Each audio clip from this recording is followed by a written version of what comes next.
दोस्तों मैं शराबी हूँ। मेरा नाम गोपी है। हाय गोपी भाई। हाय गोपी भाई। हाय हाय गोपी गोपी। भाई। हाय हाय। हाय गोपी भाई। हाँ, हाय भाई हाय। ऊपर वाले की कृपा, आप जैसे दोस्तों का साथ, मीटिंग पर स्टेट प्रोग्राम, आप जैसे दोस्त और मेरा परिवार, इसके लिए मैंने आज शराब भी नहीं पी है और बढ़िया जिंदगी चल रहा है। दोस्तों, कल हमने फर्स्ट स्टेप पे मैंने मेरे कुछ अनुभव आप लोगों के सामने रखने की कोशिश की। और अब दूसरा कदम, जैसे अभी सत्यन भाई ने पढ़ा, दूसरा कदम क्या बोलता है कि हमें विश्वास हुआ कि हमसे बड़ी एक शक्ति हमारी सत्संग विवेक बुद्धि फिर से दिला सकती है या पुनः कर सकती है। मुझे ये बात समझना पड़ेगा। मेरा थोड़ा कंफ्यूजन था। मैं काफी साल तक मंदिर में जाता था, भगवान को मानता था। ऐसा कोई भगवान नहीं है जिसको मैं नहीं मानता था। मैं सभी को पूछता था, सभी को प्रार्थना करता था, और न जाने कितने क्या क्या धागे तावीज ये सब चीजें मैं करता था, और ये सब मेरा चल रहा था। लेकिन बाद में ऐसा हो गया कि मेरा भगवान पे से विश्वास धीरे धीरे उठना चालू हो गया आखिरी के दिनों में, क्योंकि मेरी शराब बंद नहीं हो रही थी, मेरी जिंदगी में कुछ हो नहीं रहा था, और ऐसा सब परिस्थिति हो गया था। दोस्तों, जब ए में आया और पहला कदम जब किया, तो उसके बाद में मेरे स्पॉन्सर ने बोला कि दूसरा कदम पे अभी भी काम करना पड़ेगा। तो मैं बोला, यार वो भगवान का मेरे को जरा नहीं जमेगा। तो मेरा स्पॉन्सर बोला, यहाँ पर भगवान का नाम नहीं दिया है कहीं पे भी, यहाँ पर सिर्फ इतना बोला है कि बड़ी शक्ति बोला है। मैं बोला, बड़ी शक्ति और भगवान में क्या अंतर है? तो मेरा स्पॉन्सर बोला, बड़ी शक्ति जो है वो भगवान नहीं है, यहाँ पर कुछ और बोला है। और जो मेरे स्पॉन्सर ने मुझे समझाया, और वो मुझे धीरे धीरे दिमाग में बैठ गया, और वो आज तक बैठा हुआ है। और मेरे स्पॉन्सर ने बताया है कि गोपी, तेरे से बड़ी शक्ति क्या है? तेरे से बड़ी शक्ति जो है, तेरे अल्कोहलिज्म की बीमारी है, और उस बीमारी ने पूरी तरह से अपना शिकंजा तेरे ऊपर किया हुआ था, और तू उस बीमारी का गुलाम हो चुका था। और दोस्तों, जब मैं ये बातें देखना चालू किया मेरे अनुभव में, तो वाकई ये बात सच थी कि मेरे से बड़ी जो शक्ति थी वो मेरी बीमारी थी, और मैं उस बीमारी का गुलाम हो चुका था।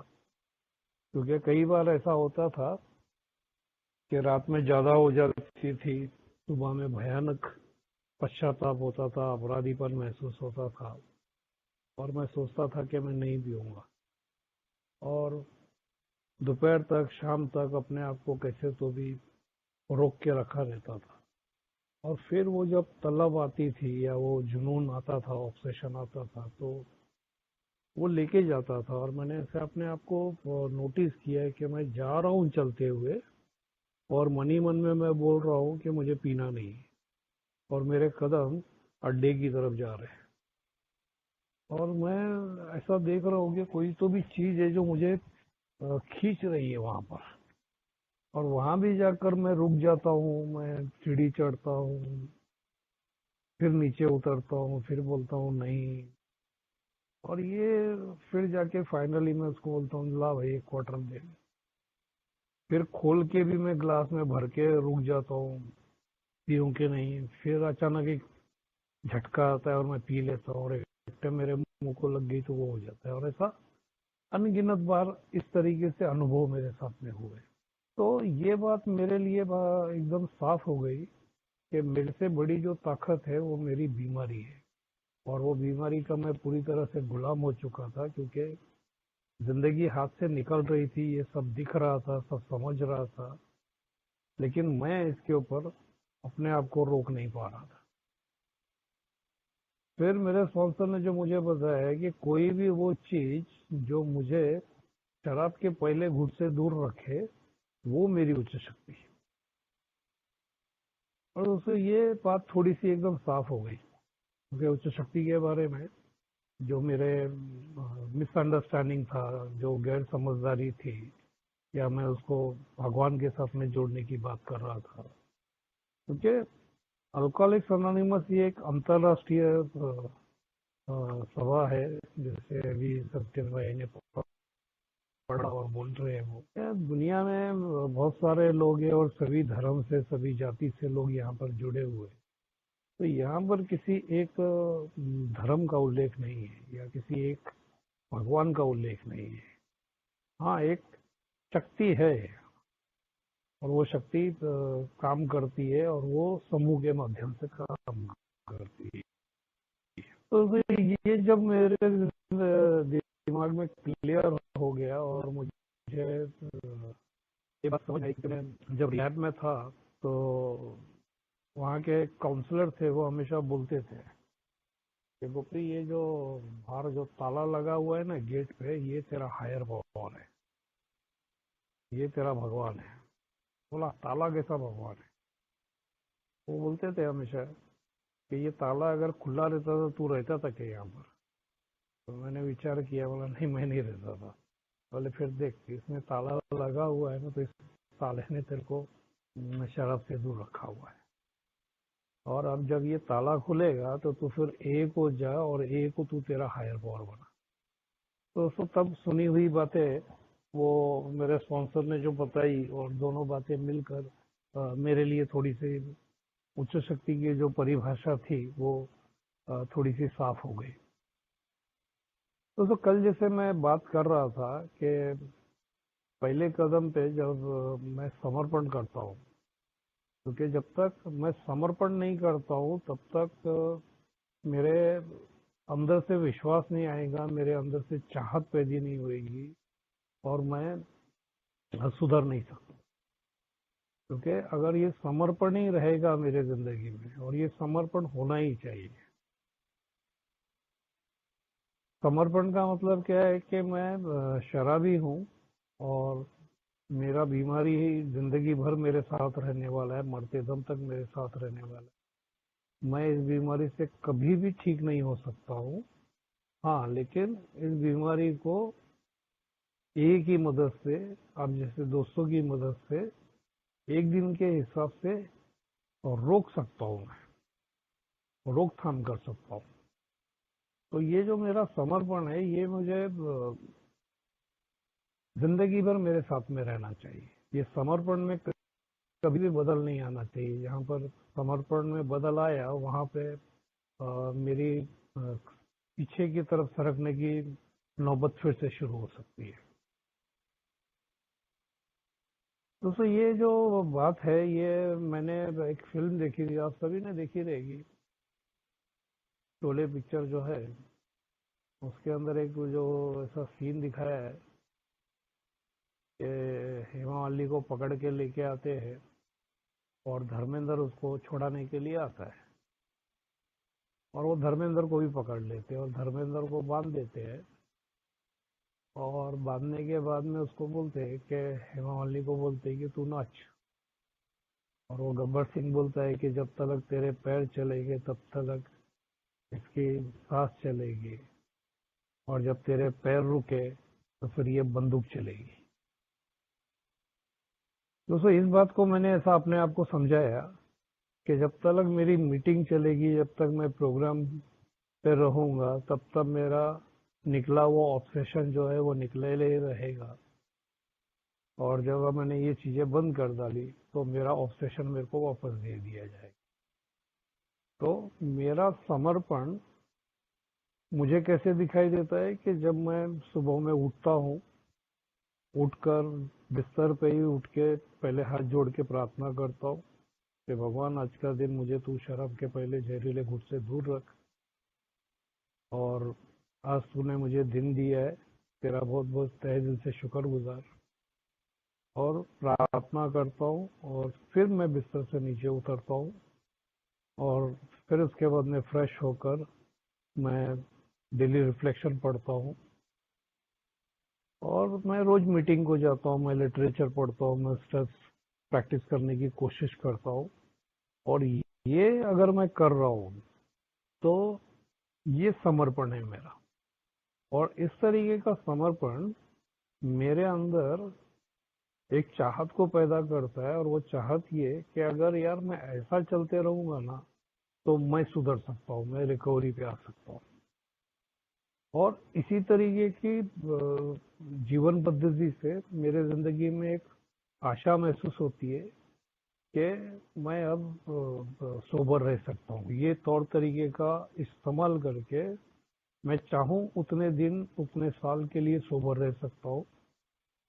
अब ये जो बातें मैं आपसे शेयर कर रहा हूँ, ये मैंने मेरे पहले साल के अंदर रिकवरी के साल में की थी। और मैं आज तक इन चीज़ों को मैं बरकरार रख पाया हूँ। और इसी वजह से मैं इतने टाइम के लिए सोबर रह सका हूँ। और यही समर्पण है, और इसी समर्पण ने मेरे को आशा दी है। और आज जैसे मैंने कल भी कहा था कि मुझे 28 साल हो गए। अगर ऊपर वाले ने चाहा, अगर जीने के लालच के मारे में नहीं बोल रहा हूँ मैं, लेकिन अगर ऊपर वाले ने चाहा तो 30 भी हो सकते हैं, 40 भी हो सकते हैं, शायद 50 भी हो सकते हैं। तो ये संभव है, क्योंकि अगर ये मेरा जो समर्पण है ये मेरे को एक आशा लेके आता है, और मैं इसमें से ये कर सकता हूँ। और ये करने के बाद में मुझे क्या, मेरे स्पॉन्सर ने कहा कि अभी तू तेरा मन को जरा खुला रख, और मन को खुला रख कि भैया कोई तो एक बड़ी शक्ति है, और वो शक्ति जिसने तेरा जुनून निकाला है, शराब पीने का जुनून निकाला है, और जो ऑब्सेशन था वो जो मेरा निकल चुका है। अब ऑब्सेशन निकल चुका है, ये भी मैंने मेरे स्पॉन्सर से जाके बात की थी। यार ऑब्सेशन निकल चुका है, लेकिन कभी कभी मुझे ऐसा ख्याल आता है कि यार कि बहुत दिन हो गए यार, पिया तो क्या होएगा। ऐसा अब नहीं, लेकिन शुरू के रिकवरी में मैं बोलता था ऐसा।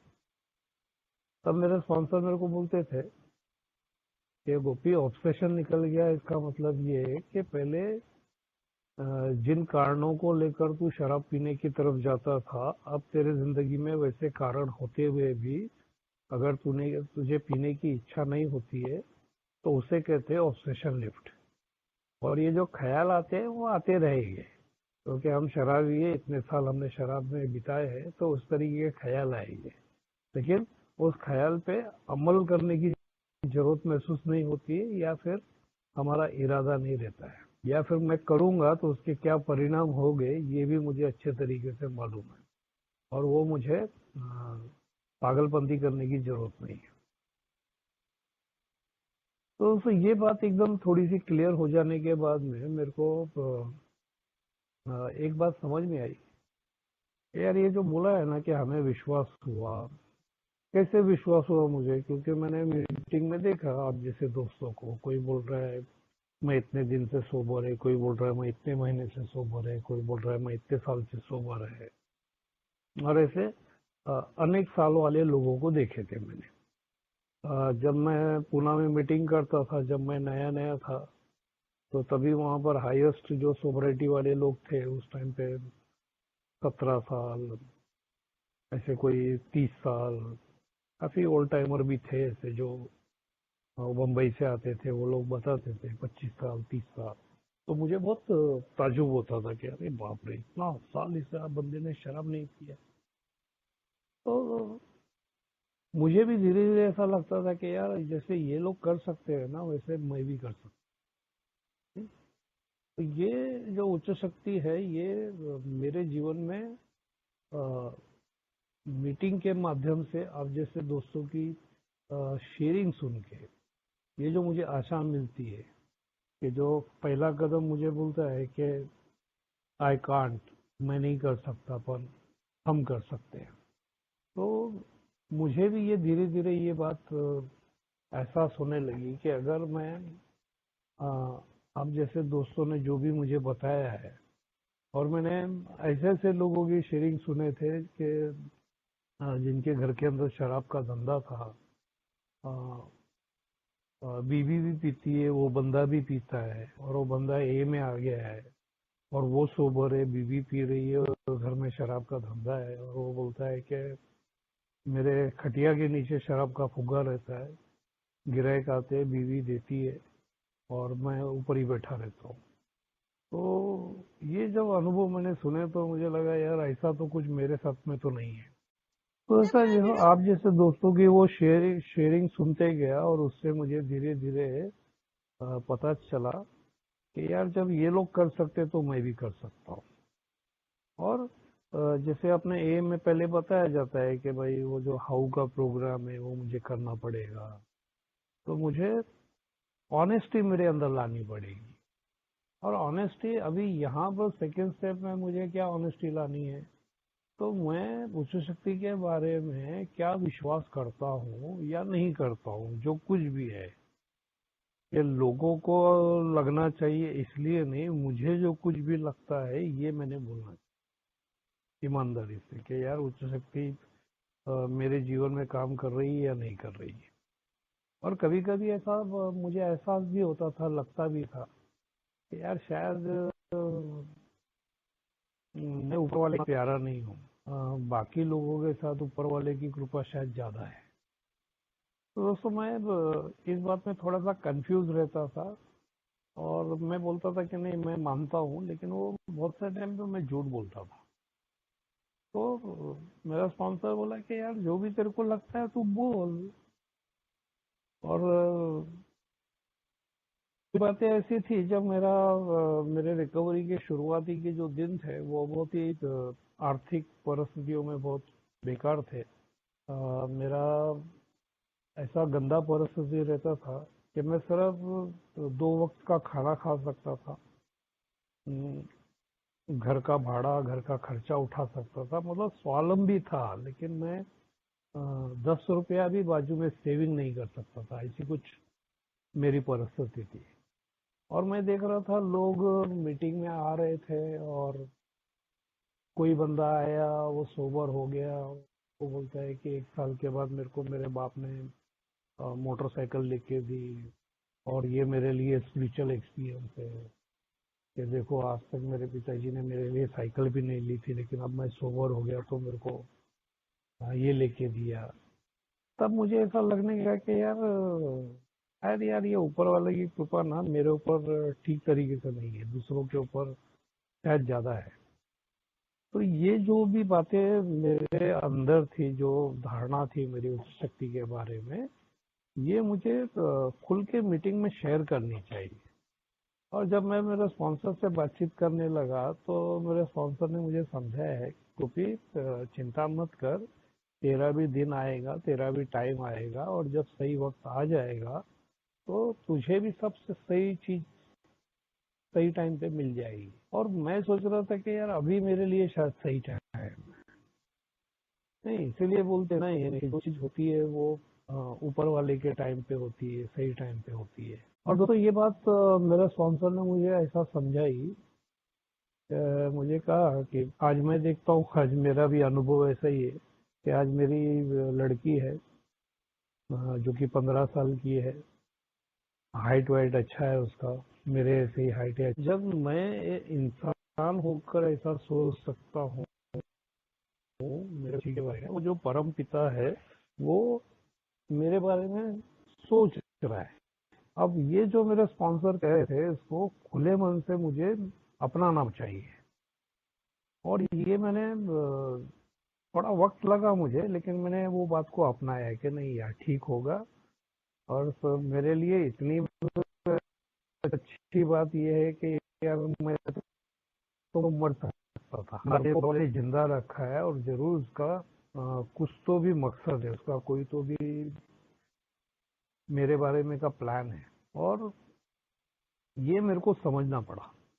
और मैं हमेशा ऐसा कहता हूँ, मैंने कहीं तो सुना था, ये मेरे शब्द नहीं है लेकिन मैंने कहीं तो सुना था, लेकिन मैं सुना हूँ और वो मुझे पट जाता है तो मैं उसको अपना लेता हूँ, और फिर मैं उसको दोहराते रहता हूँ, और मैं कहता हूँ कि यार मैंने सुना था और ये मुझे पटा।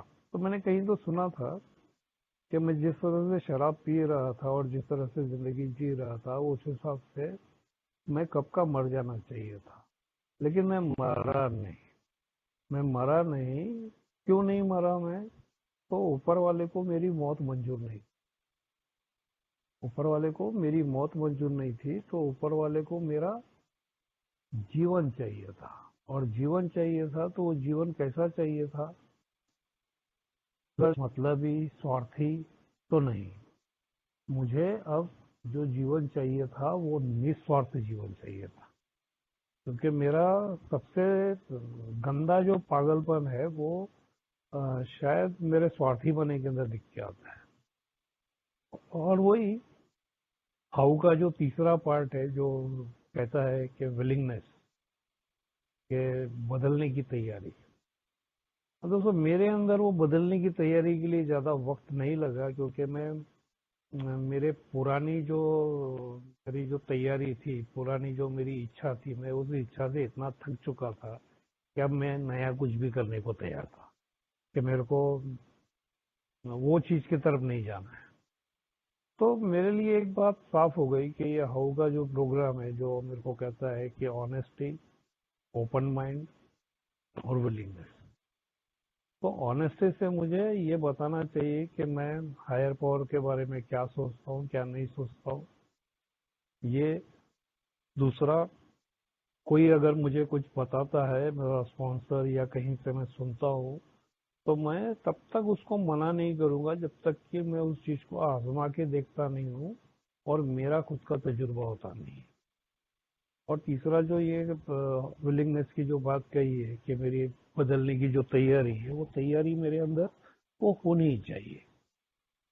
और दूसरा जो दोस्तों, जैसा अभी सेकंड स्टेप जो पढ़ा कि जिसके अंदर बोला गया है कि हमें विश्वास हुआ कि हमसे एक बड़ी शक्ति हमें हमारे तत्सर्विक बुद्धि फिर से दिला सकती है। इसका मतलब ही ये है कि मेरे अंदर कहीं ना कहीं पागलपंती है, तभी तो तत्सर्विक बुद्धि दिलाएगी।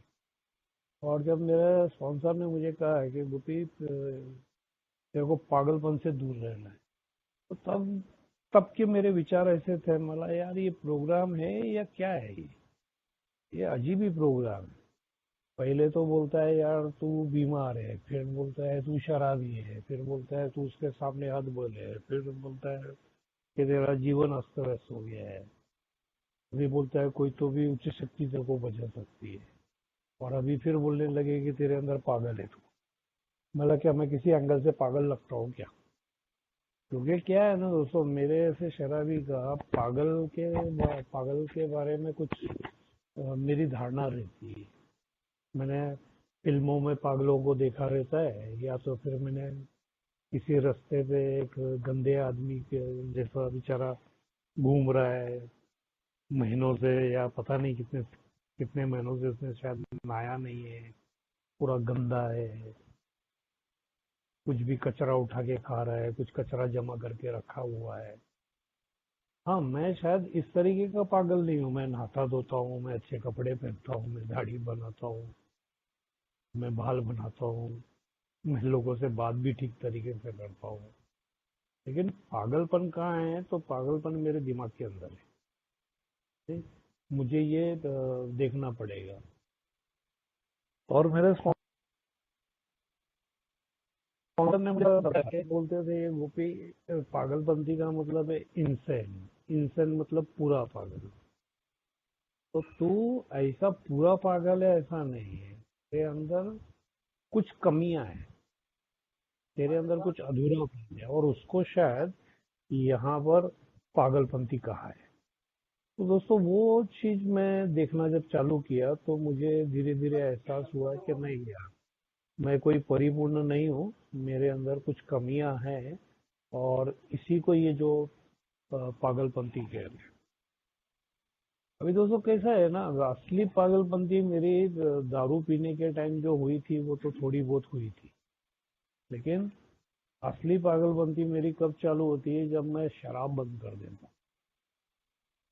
कैसा है कि अगर मैं बिना इलाज करता हूँ, बिना इलाज का शराबी, बिना इलाज का मतलब मेरा कदमों से है। अगर मैं कदम नहीं करता हूँ और मैं ड्रैगन स्टेज में रहता हूँ, तो एक भूखा शराबी क्या कर सकता है ना अपनी जिंदगी में और औरों की जिंदगी में। तो ये मैंने कुछ, जैसे मैंने पहले कहा, कल कहा था, कल परसों, कि मैं जो 2 ढाई साल में जो ड्रैगन स्टेज में था, वहां पर मैं क्या नहीं कर रहा था, तो वो सब मुझे एहसास है। तो मुझे पागलपंती के बारे में जब देखना है तो मुझे इस तरीके से देखना है कि बस मेरा जो दृष्टिकोण है वो वास्तविकता पे आधारित नहीं है। और मुझे हमेशा ऐसा लगता था कि ये सारे जो लोग हैं ना मेरे खिलाफ है, मेरे साथ में कोई नहीं है, मेरे खिलाफ है। मुझे ऐसा, क्योंकि बहुत सारे लोग मैं जो भी बोलता था उसका विरोध करते थे, और शायद मैं बोलता ही ऐसा कुछ था जो कि सही नहीं रहता था। मेरे अंदर इतनी भी समझ नहीं थी कि मैं ये बात समझ के लूं कि मैं जो बोल रहा हूँ वो लोगों को नहीं जच रही है, नहीं पट रही है। और जब ऐसा कोई मुझे नहीं बोलता था तो मुझे ऐसा लगता था कि ये सब लोग मेरे खिलाफ है। तो ये जो दोस्तों, जो मैं बोल रहा था कि मेरा अलगावपन जो था, मैं किसी के साथ में मेरा भावनात्मक तौर पे कोई लगाव नहीं था। अभी जो लोग मेरे साथ में रहते हैं, जो लोग मेरे से प्यार करते हैं, जो मेरे अपने हैं, इवन ए के भी मेरे अपने हैं, तो उनके साथ में भी मेरा अलगावपन है। मैं किसी को भी मेरी जिंदगी की सच्चाई बताता नहीं हूँ।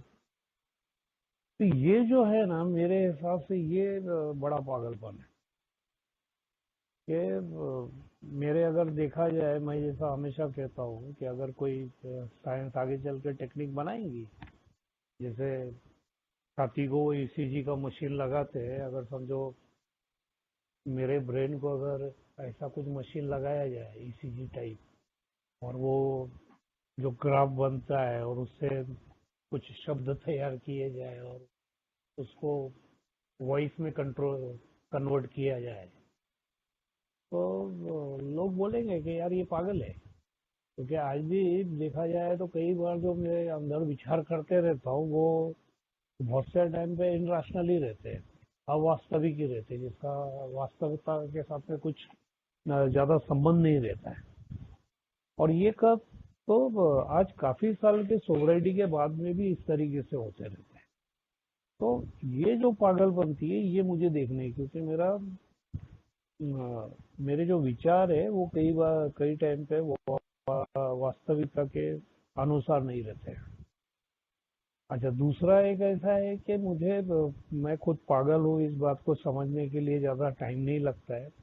क्योंकि अगर मैं भूतकाल में देखूं कि मैं जिस तरह से पी रहा, अपनी जिंदगी जी रहा था, तो उसमें तो मैं पूरी तरह से पागल ही हूँ। मैं क्या क्या हरकतें कर रहा था। मैं कई बार दारू के नशे के अंदर, वो रेलवे के अंदर ये डब्बे में से वो डब्बे में जाना, और वो कपलिंग के बीच में से ऐसा जाना। अगर मैं वहां कहीं गिर जाता था दारू के नशे के अंदर, तो शायद मेरा हाथ पैर कट जाता था, शायद मैं मर भी जाता था। या इतनी तेज रफ्तार से मोटरसाइकिल चलाना, ऐसे कई बार मेरे आज हाथ पैर सही सलामत है यार। मुझे कुछ नहीं हुआ, वन पीस हूँ मैं। तो ये सब जो मैं कर रहा था, तो ये क्या था, वो पागलपंती था। और अभी भी अगर मैं रिकवरी में आने के बाद, ये हो गया मेरे पीने के दौर का पागलपन, लेकिन अब मैं रिकवरी में आने के बाद में, ए में आने के बाद में, अगर अपने ऊपर काम नहीं कर रहा हूँ, प्रोग्राम प्रैक्टिस नहीं कर रहा हूँ, तो भी मैं पागलपंती ही कर रहा हूँ। तो दोस्तों ये चीजों को मेरे स्पॉन्सर के माध्यम से मुझे दिखाई दी, और मैं ये बात को समझ गया कि बस मेरा जो मनस्थिति है ना, ये ठीक नहीं चलता है। और मुझे अभी एक चीज हमेशा प्रैक्टिस करनी पड़ेगी, जैसे मैंने कल परसों भी कहा था आपसे, कि मुझे हर चीज करने से पहले अभी थोड़ा सा रुकना है और सोचना है और फिर करना है। या मैं कल भी कह रहा था कि मेरा असली पागलपन क्या है, तो मेरे मन के अंदर एक विचार आता है और वो उस विचार में मैं बह कर कुछ तो कर देता हूँ और करने के बाद में मैं पछताता हूँ। मतलब इम्पल्सिव थिंकिंग पे कंपल्सिव एक्शन, ये मेरे पागलपन की सबसे गहरी बीमारी है और जिसके बारे में मुझे देखना पड़ेगा, सोचना पड़ेगा। क्योंकि कई बार ऐसा मैंने देखा है अपने आप को कि मैं मार्केट चला गया हूँ किसी और काम की वजह से। किसी दोस्त ने बोला है कि मुझे कुछ खरीदना है तो चल मेरे साथ में। वो मुझे अपनी कंपनी देने के लिए लेके गए है और वो बोलता है यार ये दुकान में अच्छा नहीं लग रहा है यार, ये चल दूसरे दुकान में जाएंगे। पर मैं वो दुकान में खड़ा बोलता रुक जरा ये देखेंगे, और मैं खरीद लेता हूँ। क्योंकि मैंने देखा, मुझे विचार आया ये अच्छा है और मैंने खरीद लिया। और घर आने के बाद में मैं सोचता हूँ कि यार ये मैंने क्यों खरीदा, मुझे तो इसकी जरूरत नहीं थी। और एक्चुअली में मैं खुद खरीदने गया ही नहीं था, खरीदने को तो वो गया था, मैं तो उसके साथ में गया था। और फिर अब वो पूछता है कि यार तू क्यों लिया ये, तो फिर मैं उसको बोलता नहीं यार मेरे को भी लेने का था, मैं ढूंढ रहा था ये, लेकिन आज मुझे इस दुकान में दिख गई। अभी मैं ये बात मानने को तैयार नहीं हूँ या बोलने को तैयार नहीं हूँ। तो मेरे दिमाग में विचार आया और मैंने खरीद लिया वो। और वो खरीदने के बाद में जो पैसे मैंने वो दे दिए, अब वो पैसे मुझे महीने भर चलाने के थे। अब मेरी दिक्कत आ गई दूसरी जगह पर। मतलब ये आ बैल मुझे मार ऐसा जो मैं करते रहता हूँ शराब बंद करने के बाद में भी, तो कहाँ मेरा मानसिक ठीक चल रहा है यार। और इसको पागल नहीं बोलेंगे तो क्या बोलेंगे। और फिर मुझे कोई ऐसा सीधा बोलता है तो वो मुझे उसका बुरा लगता है, मुझे गुस्सा आता है। मैं किसी को बताता नहीं हूँ और जो बोलता है मैं उनसे दूर चला जाता हूँ। और घर में जब मैं आता हूँ तो मेरी बीवी मेरे को बोलती है ये काय के लिए लेके आए, क्या जरूरत है, पहले से इतना ला के रखा हुआ है। तो ये तो सब चीजें मुझे एक बार का इस बात का सबूत देती है कि बस मेरे दिमाग में कुछ गड़बड़ी है बस। और मुझे अब ये स्वीकार करना पड़ेगा। और अभी सिर्फ शराब के लिए नहीं, तो ये जो सत्संग विवेक बुद्धि जो दिला देगी फिर से बोल रही है, इसके लिए भी मुझे मदद की जरूरत पड़ेगी। और इसके लिए मैंने प्रार्थना करना चालू किया, मैंने कुछ पढ़ना चालू किया, स्पॉन्सर से बातचीत करना चालू किया। और मैंने अभी डिसाइड कर लिया कि नहीं अभी मैं ये चीज़ें नहीं खरीदूंगा, मुझे अगर ज़रूरत नहीं है तो। नहीं, मुझे दो चीज़ों में फ़र्क करना पड़ेगा कि मेरी ज़रूरत क्या है और मेरी मांग क्या है। तो बहुत से टाइम पे मेरे साथ शराबी ना वो अपनी मांगों के पीछे भागता है। और मेरी मांगे बच्चे की तरह रहती है। जैसा बच्चा खिलौना देखता है तो वो जिद करता है ना कि मुझे ये चाहिए, मुझे वो चाहिए। हाँ, मैं भले उम्र से बड़ा हो गया हूँ, लेकिन मेरे अंदर एक बच्चा बैठा हुआ है और वो बच्चा कहीं ना कहीं पागलपंती करते रहता है। अब करता तो मैं ही हूँ। तो अभी इसके लिए मुझे कुछ न कुछ करना पड़ेगा दोस्तों। और दोस्तों मैंने क्या किया, तो मैंने स्पॉन्सर से जाके बातचीत किया। और अब मैंने ये सोचा कि भैया कुछ भी करने से पहले वो रुकने का, प्रार्थना करने का और ऊपर वाले से मदद मांगने। और ये करते गया और ये जो कुछ भी मेरे से पागलपंतियां हुई, और ये पागलपंतियों को मैं शेयर करते गया। और ये शेयर करने से क्या हुआ, तो मुझे मेरी बेवकूफ़ियों के, जैसे मैं दारू के अनुभव शेयर कर रहा था तो दारू से दूर रखने में मुझे मदद मिली। अब मेरी ये जो पागलपंतियां चल रही है सोबर होने के बाद में, उनके बारे में जब मैं शेयर करना चालू करता हूँ तो फिर मेरे को उससे भी दूर रहने में मदद मिली। तो अब मेरे लिए one day at A time सिर्फ शराब से दूर रहने तक ही सीमित नहीं है। तो अब मेरे लिए one day at A time बाकी की चीज़ों के बारे में, कि बस मेरी ज़रूरत क्या है और मेरी मांगे क्या है, ये दोनों में का फ़र्क मुझे करते आना चाहिए। और तभी जाके मैं शायद सोबरिटी का ये जो मेरे को ऊपर वाले ने मुझे मेरा ऑब्सेशन निकाल दिया है, आज जो तलब निकाल डाल दी है, मैं को नहीं कर पाऊंगा। नहीं तो क्या होएगा कि शराब पी रहा था तभी भी मैं दुखी था, और अब शराब बंद कर दिया है तभी भी मैं दुखी हूँ। तभी भी मेरा जिंदगी अस्त व्यस्त था, अभी भी मेरा जिंदगी अस्त व्यस्त है। अब ये अस्त व्यस्त दारू की वजह से नहीं आएगी, ये मेरी हरकतों की वजह से आएगी, मेरे पागलपंती की वजह से। और ये पागलपंती है। तो है, ये बातों के बारे में मीटिंग में शेयर करना पड़ेगा, लिखना पड़ेगा, तब जाके उसके ऊपर धीरे धीरे दोस्तों मेरे जिंदगी में काम करना मैंने चालू किया। तो ये जो बड़ा कदम जो बोलता है मुझे, ये जो विश्वास होने की जो प्रक्रिया है, ये विश्वास जो है ये मेरा एकदम से नहीं आता है। हाँ, दारू के मामले में आ गया है, लेकिन अब ये मामले में भी काम करेगा, बस हर जगह पे काम करेगा। हायर पावर, लाइक वो क्या बोलते हैं, प्लम्बर के पास रहता है ना एडजस्टेबल पाना, तो वो उसी तरीके का है कि कौन सा भी नट खुल सकता है उसके साथ में, मेरे दिमाग का भी खुल सकता है, सब खुल सकता है। तो वो मेरे सभी एरिया में काम करेगा, बशर्ते मैं हायर पावर को काम करने दूं तो। नहीं, ऐसे बहुत सारे टाइम पे मेरे को ऐसे सिग्नल्स मिलते हैं कि गोपी शानपना मत कर, ये तेरे को महंगा पड़ेगा, और कई बार मेरे अंदर से भी आवाज आने लगता है। लेकिन मैं ऐसे अंदर के आवाज, ऐसे लोग जो मुझे बताते हैं, इन सब बातों को जब मैं नजरअंदाज करता था, अब मैंने क्या किया, तो मैंने इसको सुनना चालू किया।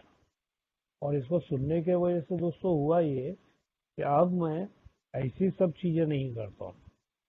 नहीं, वो जो कैजुअल जो अप्रोच है मेरा मेरे जिंदगी की तरफ, एक आसान से देखने का, लाइटली लेने का, गाड़ी भी लिया तो कहीं पे भी पार्क कर देने का, क्या होता है, फिर आरटीओ वाला आके लेके जाएगा या उसने फाइन मारा तो फिर आरटीओ वालों के साथ में बहसबाजी करने का, उनके साथ में भला बुरा कहने का, अपनी मनोस्थिति खराब करने का। ये किसने बताया है ना यार, ये मेरे को बोलती है कि गोपी सब ऐसी कोई तो भी चीज कर जिससे तुझे फायदा होता है, ना कि नुकसान होता है। तो मैं क्या कर रहा हूँ मेरे जिंदगी में, ये मुझे देखना पड़ेगा। और जो मैं कर रहा हूँ और मैं नुकसान की तरफ जा रहा हूँ, तो ये मेरा पागलपंती है। और दोस्तों, हायर पावर मेरे जिंदगी में काम कर रहा है, इसका सबसे बड़ा सबूत ये है कि आज अगर मेरे को पीने का ऑब्सेशन नहीं आया है, तो ये सिर्फ but for the grace of God, और दूसरा कुछ नहीं। तो हायर पावर मेरे साथ में है, ऊपर वाला मेरे को वो मेरे साथ में है, लेकिन वो बोलता है कि मैं तेरे जिंदगी में काम करूंगा, लेकिन अगर तू मुझे करने दे तो मुझे लगता है कि मेरे रिकवरी के अंदर एक ऑब्स्टिकल है, एक रुकावट है, और वो कहीं बाहर से नहीं है, मेरे अंदर से है। वो क्या है, वो मुझे पहचानना पड़ेगा और उसके ऊपर काम करना पड़ेगा। कि जब तक मैं मेरे प्रॉब्लम को सही तरीके से रिकॉग्नाइज नहीं करता हूँ, पहचानता नहीं हूँ, तब तक वो मेरे में से जाएंगे नहीं। और मेरे स्पॉन्सर हमेशा कहते थे कि तू तेरे प्रॉब्लम के साथ, तेरे दर्द के साथ, तू अगर सुखी है ना, तो वो कभी जाएंगे नहीं। तू उनका लाड़ करते बैठता है, वो तब निकलेंगे जब तू तेरे वो स्वभाव, ऐसे पार्ट है जो तुझे जिंदगी में ऊपर नहीं आने देते हैं, तू उसके ऊपर नफरत करना चालू कर, और वो तब जाके निकलेंगे। खुद पे नफरत नहीं करना है, तेरे उस स्वभाव पे, तेरे उस डिफेक्ट्स पे जो तेरे अंदर से आते हैं, जो तेरे पागलपंती की निशानी है। तो दोस्तों, मैंने वो धीरे धीरे करना चालू किया, और वो करने की वजह से धीरे धीरे मेरे को समझ में आने लगा कि नहीं, ये मुझे नहीं करना चाहिए और ये मुझे करना चाहिए। दोस्तों, कैसा है ना, सेकंड स्टेप ये जिंदगी भर चलने वाली प्रक्रिया है कि एक टाइम, क्योंकि फर्स्ट स्टेप, पहला आधा स्टेप 100% एक टाइम का एक्टिविटी है, लेकिन 11.5 स्टेप्स जो है वो मुझे राउंड मारते रहने पड़ेंगे। तो जैसे जैसे मैं सोब्राइटी में आगे आगे कदमों में बढ़ते जाता हूँ, वैसे वैसे ये स्टेप्स के बारे में मेरी जो समझ है वो अच्छे तरीके से बढ़ते जाती है, और मेरे को मेरी समझ और थोड़ी सी क्लियर होती जाती है। और इसके लिए मुझे राउंड मारना पड़ेगा, नहीं तो फर्स्ट अटेम्प्ट पे क्या हो जाता है, मैंने ऐसे कई बार देखा है, सुना है कि लोगों के बारे में मुझे नहीं बोलना चाहिए, लेकिन मैंने सुना है कि 12 स्टेप्स कर दिया मतलब हो गया। नहीं, 12 स्टेप्स कोई कोर्स नहीं है, बस ये लाइफ लॉन्ग प्रोसीजर है। ये कोई 12वीं पढ़ लिया, अभी 12वीं का सर्टिफिकेट मिल गया, चलो ये पास हो गया, ऐसा कुछ नहीं है। तो ये प्रोसेस है, इस प्रोसेस एक दिन के हिसाब से चलेगी, और ये मेरा स्पॉन्सर मुझे बताते रहेगा कि अब मैं कौन से स्टेप्स पे जाना चाहिए। हाँ, अभी बात जो चल रही है वो दूसरे स्टेप पे चल रही है। तो जब मैं दूसरे तीसरे मर्तबा जब इस राउंड में आऊंगा, या मैं जब आया था, तब मुझे जो क्लियरिटी आई, अब जो मैं आप लोगों के साथ शेयर कर रहा हूँ वो फर्स्ट राउंड के बारे में शेयर करते जा रहा हूँ। तो मैंने कई लोगों के शेयरिंग सुने, बहुत सारे लोगों से बातचीत किया है, मेरे स्पॉन्सर से बातचीत किया है। तो मुझे ऐसा दिखाई दिया है कि हर कोई अलग अलग तरीके की बातें करता है। हाँ, जाहिर सी बात है, वो अलग अलग तरीके की बातें करेगा क्योंकि उसके अनुभव अलग है, वो व्यक्ति अलग है। तो उसका आध्यात्मिकता के बारे में या हायर पावर की जो भी कल्पना है वो अलग हो सकती है। मुझे मेरे समझ का जो हायर पावर है वो मेरे साथ में होना चाहिए। और जैसे कि मेरे स्पॉन्सर ने कहा था कि तेरा पर्सनल गॉड जो 24 घंटा तेरे लिए अवेलेबल है, ये कोई ऐसा नहीं है कि दूसरे का भगवान मुझे ये, हाँ, दूसरे की कोई कल्पना है तो वो मैं अपना सकता हूँ। मेरा ऐसा अनुभव है कि दोस्तों हायर पावर मेरे लिए वो सारी चीजें कर सकता है जो मेरे लिए मैं नहीं कर सकता।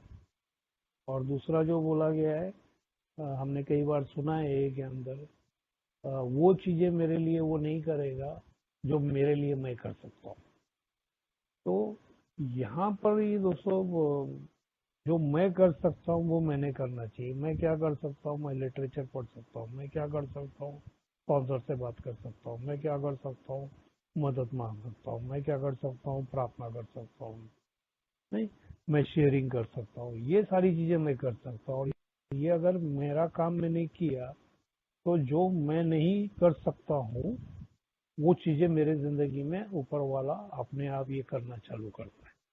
तो दोस्तों ये जो मेरा प्रतिबंधी चल रहा था, इम्पल्सिव थिंकिंग, कंपल्सिव एक्शन, या मेरे अंदर में का वो जो बच्चा है वो जाके कुछ भी बचकानी हरकतें करता है, अब तो दोस्तों ऐसा हो गया कि ये सब चीजें करने के वजह से मैं अब मेरे उम्र के हिसाब से बर्ताव करने लग गया कि नहीं, अब मुझे ये नहीं करना चाहिए कि मैं आज एक जिम्मेदार व्यक्ति हूँ। तो दोस्तों जो मैं नहीं कर सकता है वो हायर पावर मेरा कर सकता है, और जो मैं कर सकता है मेरा हायर पावर नहीं कर सकता है। तो मैं जो कर सकता हूँ वो अगर मैं करने का प्रयास जब करता हूँ, तो ये कहीं ना कहीं मैं सत्संग में एक बुद्धि की तरफ चल रहा हूँ। तो जैसे मैंने कल परसों भी कहा था कि प्रार्थना करना, मीटिंग को जाना, लेक्चर पढ़ना, अकेले बैठने के बजाय मेरे अंदर क्या उथल पुथल चल रही है, मैं क्या महसूस कर रहा हूँ, मेरी ये जो भावनाएं हैं, ये किसी के हवाले करना, किसी को जाके शेयर करना, किसी को जाके बताना, मदद मांगना, ये दोस्तों जब मैं करते रहता हूँ तो मेरी जो सत्संग विवेक बुद्धि मुझे मिलती है वो ऐसे कुछ माध्यम से मिलती है।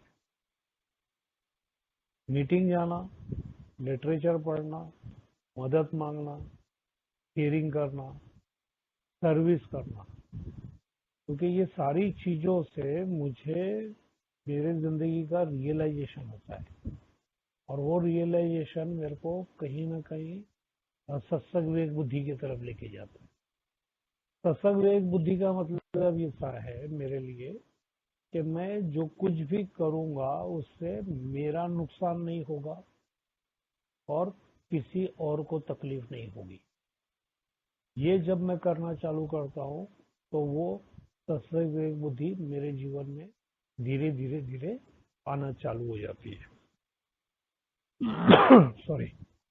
तो इस तरीके से मैं अगर लगातार करते रहूंगा एक दिन के हिसाब से, तो जब मैं पीछे मुड़ के देखता हूँ तो मुझे पता चलता है कि नहीं, कि अब ए में आने के बाद में, शराब बंद करने के बाद में थोड़ा सा पागलपंती किया तूने, लेकिन अभी बहुत साल ऐसे तूने बिताए जहां पर तू ऐसा बोल सकता है कि तेरे पास सत्संग विवेक बुद्धि है। क्योंकि मुझे देखना पड़ेगा कि मेरे जिंदगी में जब भी कोई भी घटना घटती है तो वहां पर मैं सुलझा हुआ व्यक्ति हूँ या उलझा हुआ व्यक्ति हूँ। तो मुझे आज ऐसा दिखाई देता है कि यार ये अल्कोहलिक्स अनोनिमस के प्रोग्राम की वजह से मैं आज बहुत सारे टाइम पे सुलझे हुए व्यक्ति का प्रदर्शन करता हूँ कि मेरे बातों से, मेरे जिंदगी जीने के तरीके से लोगों के साथ में। नहीं तो पहले क्या होता था, मेरा हमेशा किसी न किसी के साथ में संघर्ष चलता था, हमेशा किसी न किसी के साथ में खटके उड़ते रहते थे। अब मैं देखता हूँ कि ऐसा नहीं होता है, क्योंकि अब ये जो बातें हैं ये मैं कहीं ना कहीं सत्संग विवेक बुद्धि की तरफ जा रहा हूँ कि अब मुझे पता चल रहा है कि ये हायर पावर की वजह से अब कहीं ना कहीं मेरी सोबरिटी सही मायने में चालू होगी, जिसको मैं बोल सकूं कि हाँ मैं सोबरिटी के मार्ग पे चल रहा हूँ। तो दोस्तों ये मेरा ऐसा अनुभव है कि अगर मेरे अंदर जो कुछ भी चल रहा है उसके उस बातों को अगर मैं किसी के साथ शेयर नहीं करता हूँ, किसी को बताता नहीं हूँ, मदद नहीं मांगता हूँ, तो मेरी बीमारी अंदर ही अंदर बढ़ने वाली है और फिर कहीं ना कहीं मेरे को फिर से समस्या आने वाली है। हाँ, शायद हो सकता है कि मैं शराब नहीं पीऊंगा, लेकिन एक नई समस्या तो पक्का निर्माण करूंगा। और अगर मुझे नई समस्या निर्माण नहीं करनी है तो मुझे ये चीजों पे चलना पड़ेगा। और इन चीजों पे चलने का ही मतलब है कि मैं सत्संग विवेक बुद्धि की तरफ धीरे धीरे जा रहा हूँ। मैं ऐसा नहीं कहूंगा कि मैं अभी पूरी तरह से सत्संग विवेक बुद्धि मुझे मिल चुकी है। हाँ, आज का दिन जो कुछ भी मैंने किया वो सब कुछ सत्संग विवेक बुद्धि जैसा था। आज मैंने ऐसी कोई भी पागलपंती नहीं की है मेरे वजह से। मैंने हर जगह पर रुक कर सोच के ऊपर वाले से प्रार्थना करके मदद मांग ऐसा दिन बिताया है। और इस वजह से आज का दिन तो बढ़िया गया है। और आज का दिन अगर बढ़िया जा सकता है तो कल का दिन भी जा सकता है। और ऐसे मैंने बहुत सारे दिन बिताए हैं जो मेरे रिकवरी में आज मेरे को इतने साल हो गए ले, ऐसे बहुत सारे साल मैंने बिताए। और ये सारे साल कोई ऐसे जम मार के मेरे जिंदगी में नहीं आए। वो एक एक दिन, एक एक घंटे, एक एक मिनट के हिसाब से ही बीते। मतलब जैसे घड़ी का काटा चलता है वैसे ही मेरे जिंदगी में इतने साल हुए। कुछ मेरे लिए एकदम फास्ट फॉरवर्ड नहीं हुआ है। तो लेकिन आज जब मैं पीछे मुड़ के देखता हूँ तो मुझे ऐसा बहुत से टाइम पे मेरे पास्ट के बारे में मुझे दोबारा सोच के पछतावा नहीं होता है, या अपराधीपन महसूस नहीं होता है, या फिर आज कुछ लोगों के पास जाकर मुझे उनसे मुंह छुपाने की जरूरत नहीं है, ऐसा नहीं होता है। तो ये जो कुछ भी चल रहा है, ये जैसा सेकंड स्टेप में बोला है कि हमें विश्वास हुआ कि हमसे कोई बड़ी शक्ति हमें सत्संग विवेक बुद्धि फिर से दिला सकती है। तो दोस्तों ये मेरे तजुर्बे हैं थोड़े से जो मैंने आप लोगों के सामने रखे हैं। तो आप लोगों ने इतने प्यार से सुना। मीटिंग का समय भी होते आ रहा है, तो इसके लिए मैं आप लोगों का तहे दिल से शुक्र गुजार। थैंक यू सत्यन भाई।